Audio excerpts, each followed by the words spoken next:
વિદ્યાર્થી મિત્રો, આપણું પ્રકરણ 13 જે છે તે ન્યુક્લિયસ છે અને ન્યુક્લિયસની થોડીક ઘણી બેઝિક ચર્ચા તો આપણે પરમાણુની અંદર થઈ ગઈ છે, કારણ કે પરમાણુનો એક સૂક્ષ્મ કેન્દ્રીય ભાગ એ જ ન્યુક્લિયસ આપણે એને જેને ઓળખીએ છીએ, અને પ્રોટોન અને ન્યુટ્રોન જેના ઘટકો છે. અને ન્યુક્લિયસના જે ઘટકો છે એ ઘટકોનું સામાન્ય નામ આપણે જો રાખવું હોય તો એ આપણે ન્યુક્લિયોન્સ રાખીએ છીએ. બરાબર. તો ન્યુક્લિયોન્સ એ ન્યુક્લિયસના ઘટકો છે. તો પ્રોટોન અને ન્યુટ્રોનને ન્યુક્લિયોન્સ તરીકે આપણે ઓળખી શકીએ છીએ. હવે આ ચેપ્ટરની શરૂઆતમાં તમે જુઓ તો એની પ્રસ્તાવનાથી આપણે સ્ટાર્ટ કરીએ છીએ, અને પ્રસ્તાવનાથી આગળ જેમ જેમ ટોપિક જોતા જઈશું એમ એમ આની અંદરથી જે કંઈ પણ એમસીક્યુઝ આપણા નીકળે છે વિદ્યાર્થી મિત્રો, એ એમસીક્યુઝ હું અહીંયા આગળ તમને બતાવતો જઈશ, એની ચર્ચા કરતો જઈશ, અને એને તમારે કશું કરવાનું નથી, એને ખાલી અંડરલાઈન કરી અને યાદ રાખવાનું છે. રાઈટ. તો સૌથી પહેલા આપણે શરૂઆતમાં ચર્ચા કરવા જઈ રહ્યા છે પરમાણુ દળ અને ન્યુક્લિયસનું બંધારણ. તો વિદ્યાર્થી મિત્રો, પરમાણુ દળ જે છે એ કિલોગ્રામની સરખામણીમાં ખૂબ નાનું હોય છે, આપણને ખબર છે. બરાબર.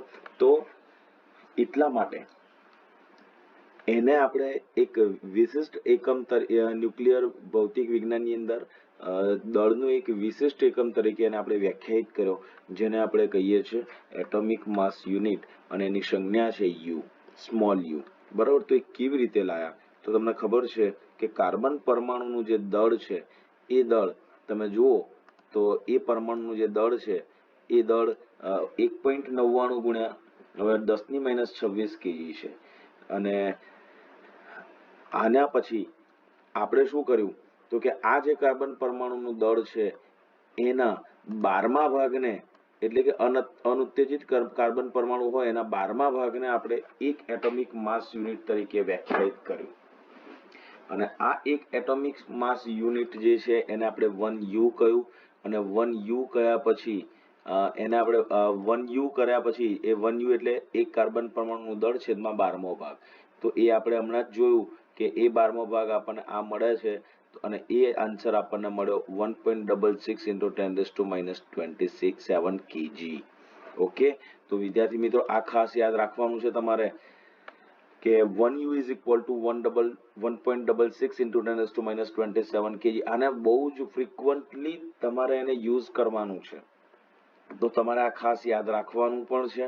અને આ પરમાણુ દળ અતિ સૂક્ષ્મ છે, આના માટે સાદી તુલા કે વેઇટ સ્કેલ મશીન યુઝ નથી કરી શકતા આપણે.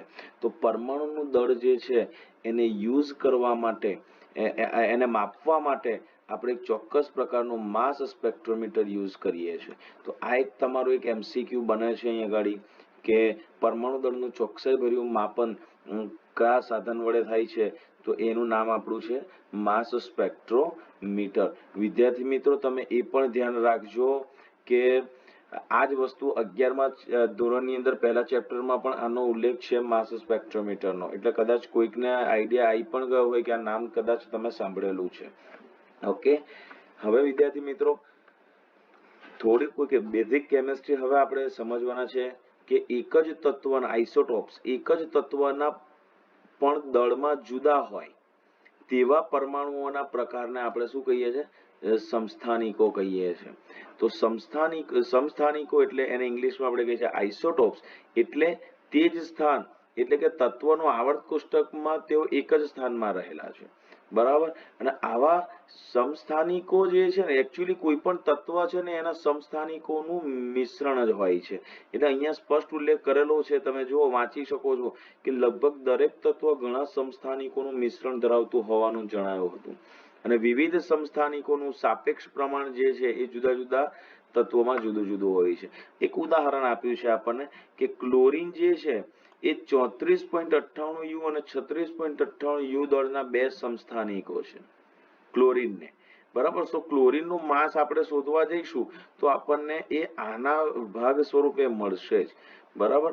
આ સમસ્થાનિકોનું સાપેક્ષ પ્રમાણ પણ તમને આપ્યું છે. જુઓ, આ સમસ્થાનિકોનું ક્લોરીનની અંદર સાપેક્ષ પ્રમાણ આપ્યું છે 75.4 અને 24.6%. આનો મતલબ શું કરવાનો છે તમારે એ પણ કહી દઉં તમને હું કે ક્લોરીન છે ને એમાં આ બે સમસ્થાનિકોનું બનેલું છે.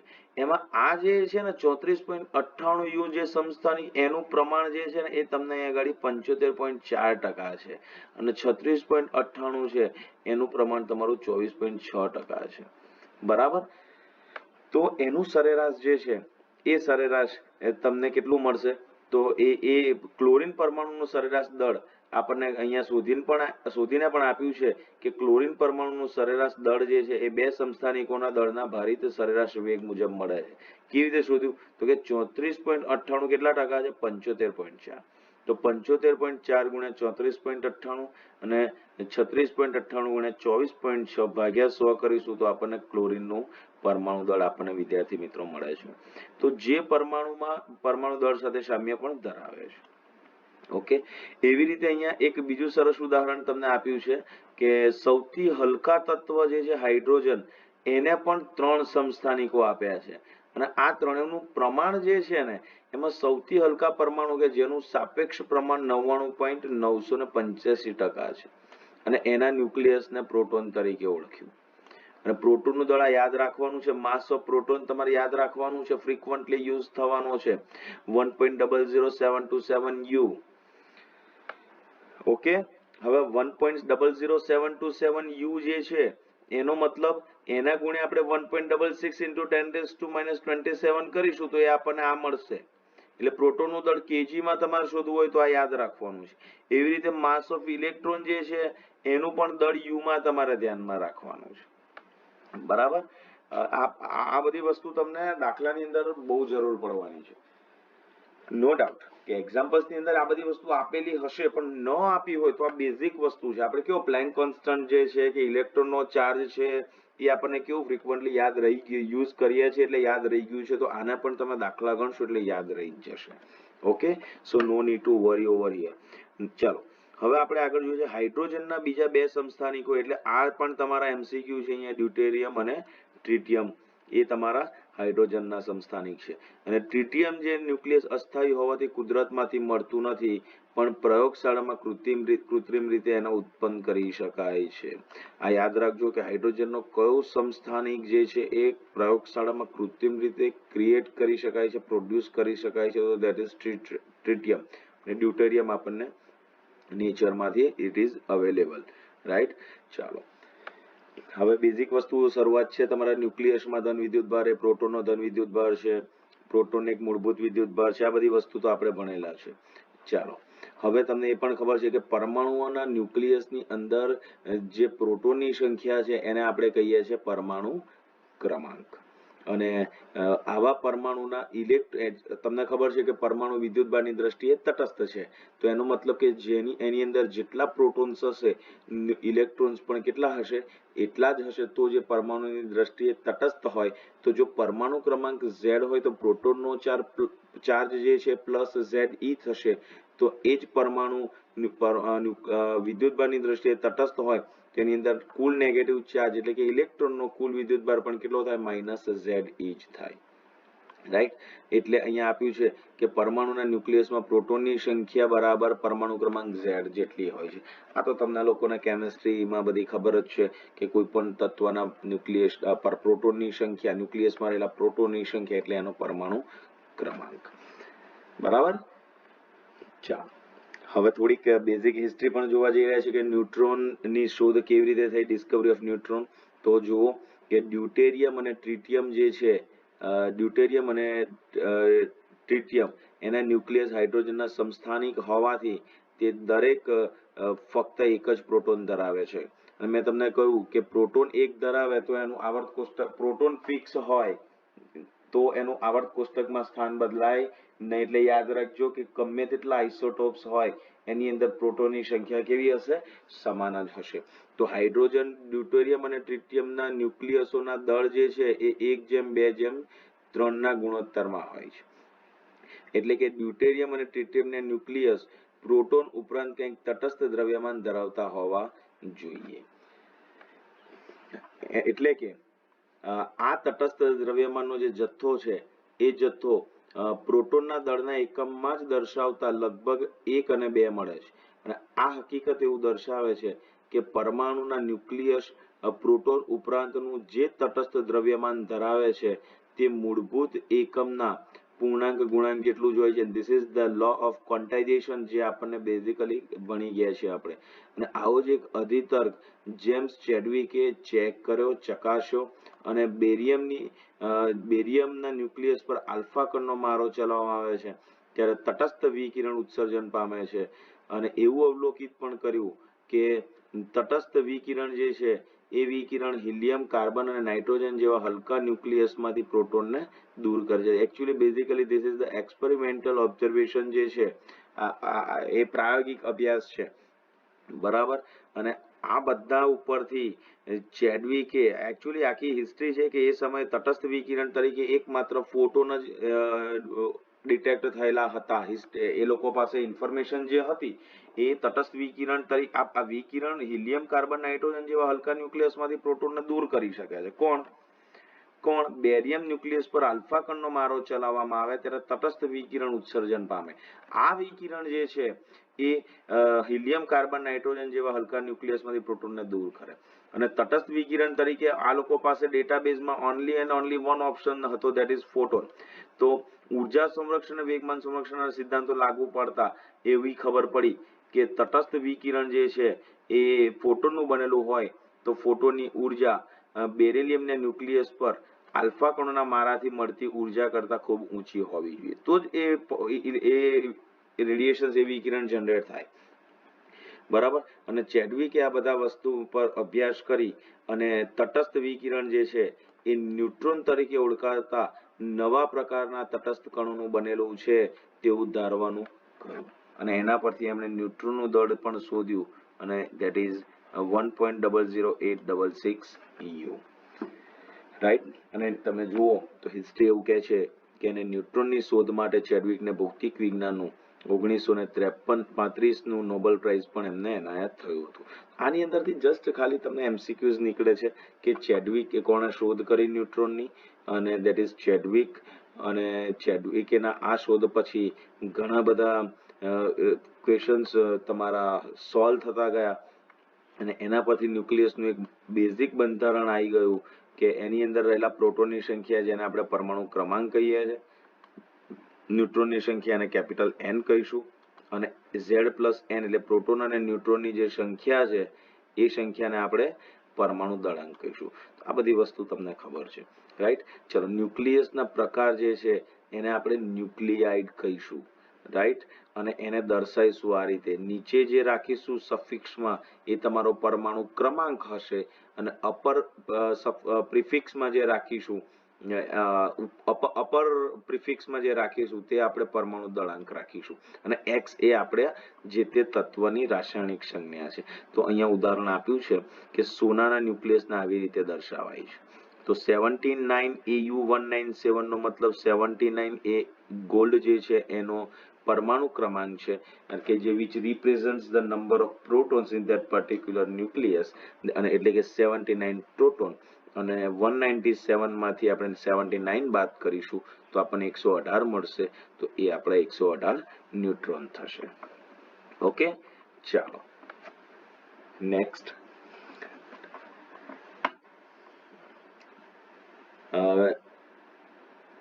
સમસ્થાનિકો તો આપણે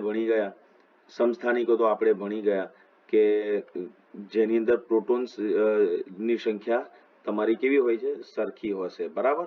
તો પ્રોટોન્સની સંખ્યા સરખી હશે અને પરમાણુ દળાંકની સંખ્યા જુદી જુદી હશે.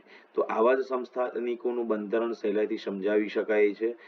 આપેલ તત્વના સમસ્થાનિકોના ન્યુક્લિયસ સમાન સંખ્યામાં પ્રોટોન ધરાવે પરંતુ ન્યુટ્રોનની સંખ્યા કેવી હોય? જુદી જુદી. તો સ્વાભાવિક છે કે ન્યુટ્રોન જુદા જુદા હોય તો એમના પરમાણુ દળાંક પણ કેવા થઈ જશે? જુદા જુદા થઈ જશે. એટલે 1H2 એ તમારો ડ્યુટેરિયમ છે અને 1H3 એ તમારો ટ્રિટિયમ છે, રાઈટ. એક પ્રોટોન અને બે ન્યુટ્રોન ધરાવે છે ટ્રિટિયમ. 1H2 એ એક પ્રોટોન અને એક ન્યુટ્રોન ધરાવે છે. તો આ બધા સમસ્થાનિકો છે. કોના? હાઇડ્રોજનના. હવે એક સમાન દળાંક ધરાવતા બધા ન્યુક્લિયાઇડ્સ છે એને સમદળીય કહેવાય, આઇસોબાર, બરાબર. તો સમદળીય જેને કહીશું એટલે કે જેમાં પરમાણુ દળાંક સમાન હશે, પણ યાદ રાખો પરમાણુ દળાંક જ્યારે સમાન હશે ને વિદ્યાર્થી મિત્રો, તો એમાં ન્યુટ્રોનની સંખ્યા એક સમાન ન્યુટ્રોનની સંખ્યા તમારી n હશે, પરંતુ જે પરમાણુ ક્રમાંક જે છે એ તમારા કેવા હશે, જુદા જુદા. આવા ન્યુક્લિયસને આઇસોટોન કહીશું. બરાબર. તો સમદળીય આપણે કોને કહીશું, કે જેનું દળ સમાન હશે, એટલે કે પ્રોટોન અને ન્યુટ્રોન્સ બંને જુદા હશે. રાઈટ. પ્રોટોન અને ન્યુટ્રોન બંને જુદા હશે. શેમાં? આઇસોબારમાં, સમદળીયમાં. પણ આઇસોટોન્સની અંદર ન્યુટ્રોન્સની સંખ્યા સમાન હશે, પણ ઝેડ જુદા જુદા હશે. સો આઇસોટોપ્સ કરતા એક્ઝેક્ટલી ઉલટું આઇસોટોન. આની અંદર પ્રોટોન સરખા છે અને ન્યુટ્રોન જુદા જુદા છે. શેમાં? સમસ્થાનિકની અંદર. અને આની અંદર ન્યુટ્રોન સરખા છે અને પ્રોટોન્સ જુદા છે, તો એ આઇસોટોન થશે. અને આઇસોબાર તો એમાં એ સમાન આવશે, તો પ્રોટોન અને ન્યુટ્રોન બાય ડિફોલ્ટ કેવા થઈ જશે? અસમાન થઈ જશે. તો આ બધા તમારા MCQ છે કે 1H3 અને 2H3 એ સમદળીયનું ઉદાહરણ છે. આ ખાસ તમે જોઈ લેજો. આની અંદર આ જ વસ્તુ જોવાની છે કે સમસ્થાનિકોના ઉદાહરણ જે છે એ તમને અહીંયાથી મળશે. સમસ્થાનિકોના ઉદાહરણ તમને અહીંયાથી મળશે. આઇસોબારના ઉદાહરણ તમને અહીંયાથી મળશે અને આઇસોટોનના ઉદાહરણ જે છે એ તમને અહીંયાથી મળશે. ઓકે, અહીંયાથી તમને આઇસોટોનના ઉદાહરણ મળશે. તો આ પેર છે. આ બધા યુગ્મ જોડમાં જ મળશે ને, આપણને ખબર પડે કે એકબીજાના આઇસોટોન, એકબીજાના આઇસોમર, એકબીજાના આઇસોબાર છે. હજુ આઇસોમરની અહીંયા ચર્ચા નથી કરી. સો આ સમસ્થાનિકને ઇંગ્લિશમાં આપણે આઇસોટોપ્સ કહીશું વિદ્યાર્થી મિત્રો. સમદળીય જે છે એને આઇસોબાર કહીશું, આઇસોટોન કહીશું, અને હજુ એક આવશે આઇસોમર. એમાં રેડિયોએક્ટિવ ગુણધર્મો જુદા જુદા હોય છે, એનો ઉલ્લેખ આવશે તો આપણે આગળ કરીશું. બરાબર. ચાલો, બીજો એક સરસ ટોપિક તમારો અહીંયા આગળ આવે છે અને ધેટ ઇઝ ન્યુક્લિયસનું પરિમાણ.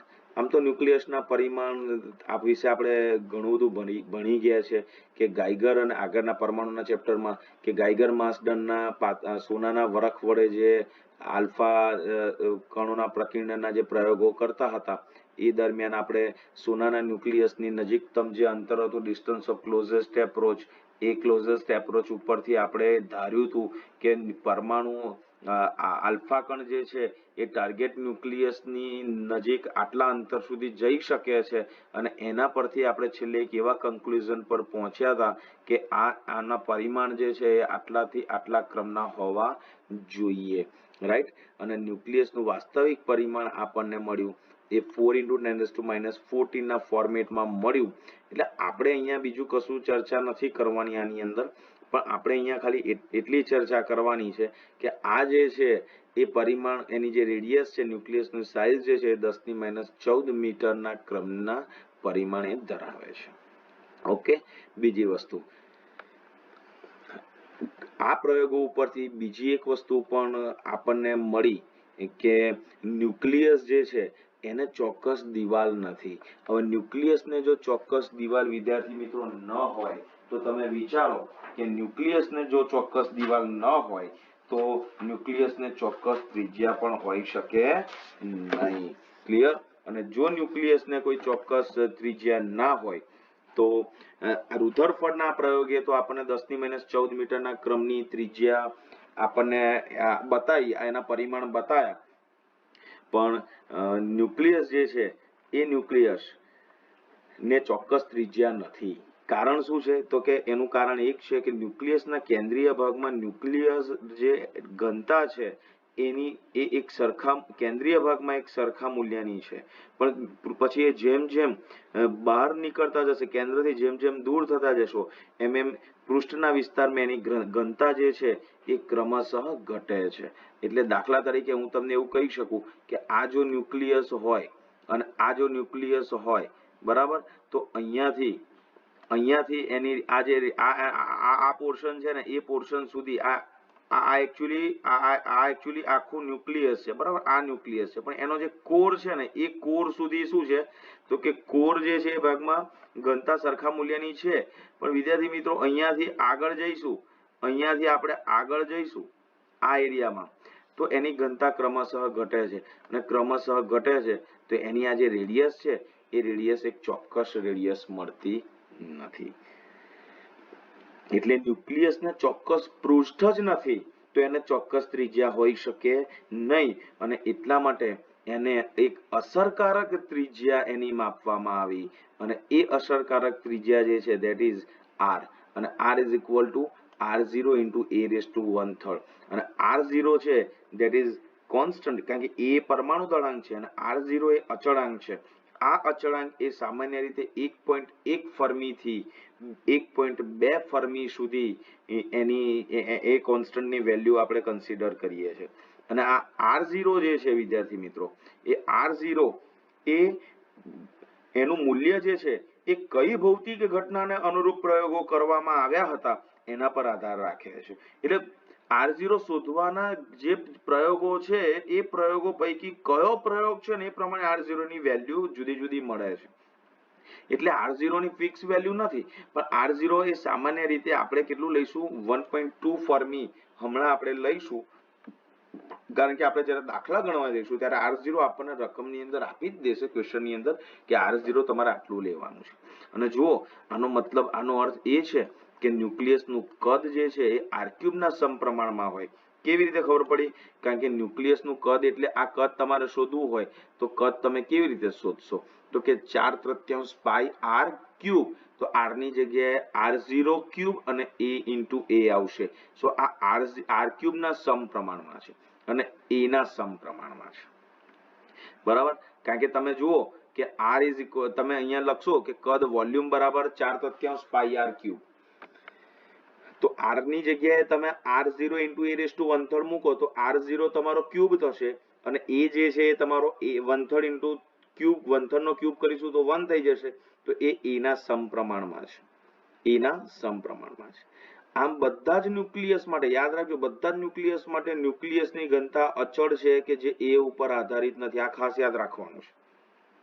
દરેક તત્વ કોઈ પણ ન્યુક્લિયસ લઈ લો એની ડેન્સિટી તમને કેવી મળશે એની ડેન્સિટી કેવી મળશે તમને અચળ જ મળશે એટલે જુદા જુદા ન્યુક્લિયસો અચળ ઘનતા ધરાવતા પ્રવાહીના બુંદ જેવા છે અને ન્યુક્લિયસના દ્રવ્યની ઘનતા એ આપણને આપી દીધી શોધીને લગભગ 2.3 × 10⁻17 kg પર મીટર ક્યુબ કોઈ પણ ન્યુક્લિયસ લઈ લો કોઈ પણ તત્વનો એ બરાબર તો એની જે ઘનતા છે આપણને કેવી મળવાની છે બધા ન્યુક્લિયસ માટે લગભગ સરખી 2 × 10⁻17 kg પર મીટર ક્યુબ હવે તમને એવું થાય કે ઘનતા કેવી રીતે મળી તો ન્યુક્લિયસનું કદ આપણી પાસે છે અને એ ન્યુક્લિયસનું દળ આપણી પાસે છે તો દળ ભાગ્યા કદ કરીશું તો આપણને ઘનતા મળી જ જવાની છે રાઈટ તો તમારે અહીંયા ખાસ સમજવાનું છે દાખલાની અંદર કે એમસીક્યુ ની અંદર વપરાતું તમને બહુ બેસ્ટ ઇક્વેશન તમને આવવાનું છે એ ઇક્વેશન કયું આવવાનું છે તો કે એ ઇક્વેશન તમારું આ આવવાનું છે દાખલા માટે r = r0 a raised to 1/3 તો કોઈ પણ તત્વના ન્યુક્લિયસની લાક્ષણિક ત્રિજ્યા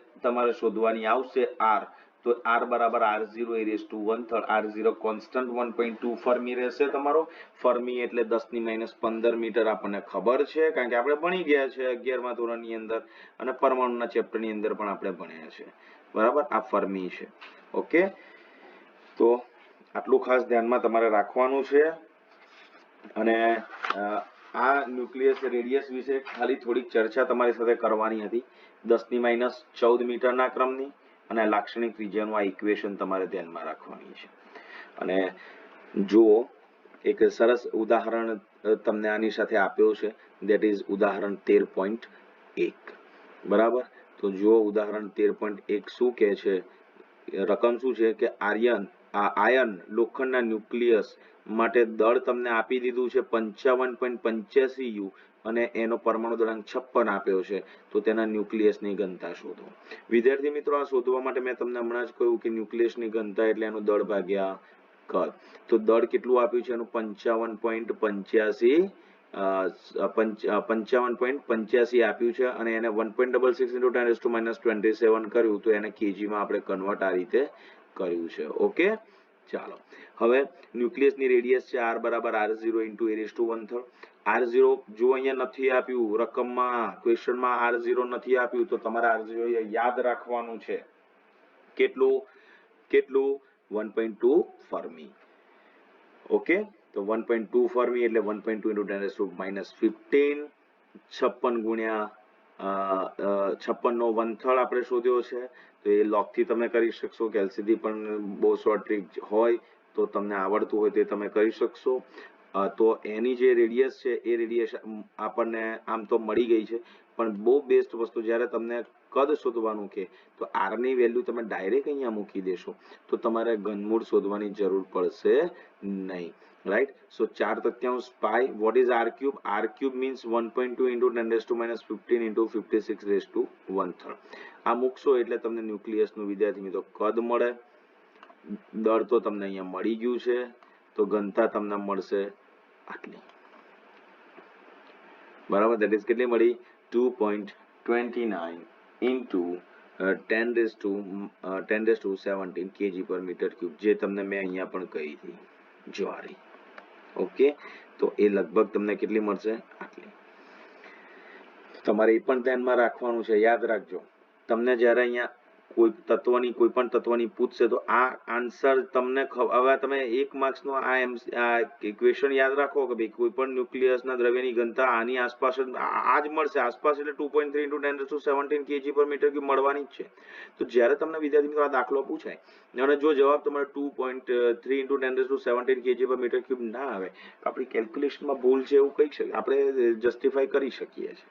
બરાબર, તો આટલે સુધી 13.1 તમારો ઉદાહરણ છે અને અહીં સુધી તમે આ કેલ્ક્યુલેશન કરો અને એ કેલ્ક્યુલેશન કરશો પછી આપણે આગળ જઈશું. બરાબર, તો આટલે સુધી તમને બધું એકવાર તમે જોઈ લો. ટેક્સ્ટ બુકની અંદર તમે જે કંઈ પણ મેં ચર્ચા કરી છે એ વાંચી લો એકવાર. જ્યાં ટીક કરવા જેવા આન્સર ટીક કરી લો, જ્યાં એમસીક્યુની વાત કરી છે તે એમસીક્યુ ટીક કરી લો અને એની નોટ્સ પણ તમે લોકો બનાવી શકો છો. ઓકે.